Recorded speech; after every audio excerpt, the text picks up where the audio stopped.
ನಾವು ಓಟು ಹಾಕಿದ ಮೇಲೆ ನಮಗೆ ಏನು ಮಾಡಿದ್ದೀರಾ ಎಂದು ಕಾಟನಾಯಕನಹಳ್ಳಿ ಗ್ರಾಮದ ಮಹಿಳೆಯರು ಸಚಿವ ಡಿ ಸುಧಾಕರ್ರನ್ನು ತರಾಟೆಗೆ ತೆಗೆದುಕೊಂಡಿದ್ದಾರೆ.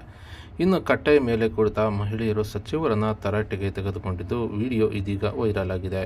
ಇನ್ನು ಲೋಕಸಭಾ ಚುನಾವಣೆ ಹಿನ್ನೆಲೆ ಮತ ಕೇಳಲು ಹೋದ ಸಚಿವರಿಗೆ ಗ್ರಾಮದ ಮಹಿಳೆಯರಿಂದ ತರಾಟೆಗೆ ತೆಗೆದುಕೊಂಡಿದ್ದು, ಗ್ರಾಮದಲ್ಲಿ ಕುಡಿಯುವ ನೀರಿನ ಸಮಸ್ಯೆಗೆ ಸ್ಪಂದಿಸದ ಜನಪ್ರತಿನಿಧಿಗಳ ವಿರುದ್ಧ ಆಕ್ರೋಶ ಹೊರಹಾಕಿದ್ದಾರೆ. ಇನ್ನು ಹಿರಿಯೂರು ಶಾಸಕ ಹಾಗೂ ಚಿತ್ರದುರ್ಗದ ಜಿಲ್ಲಾ ಉಸ್ತುವಾರಿ ಸಚಿವ ಡಿ ಸುಧಾಕರ್ರನ್ನ ಮಹಿಳೆಯರು ತರಾಟೆಗೆ ತೆಗೆದುಕೊಂಡಿದ್ದು ವಿಡಿಯೋ ಇದೀಗ ಸೋಷಿಯಲ್ ಮೀಡಿಯಾದಲ್ಲಿ ಸಖತ್ ವೈರಲ್ ಆಗಿದ್ದು, ನಡೆಯಿರಿ ಮನೆಗೆ ಅಂತ ಸಚಿವರಿಗೆ ಮಹಿಳೆಯರು ಆವಾಜ್ ಹಾಕಿದ್ದು, ಮಹಿಳೆಯರು ಗರಂ ಆಗುತ್ತಲೇ ಸಚಿವ ಡಿ ಸುಧಾಕರ್ ಗ್ರಾಮದಿಂದ ಕಾಲ್ಕಿತ್ತಿದ್ದಾರೆ.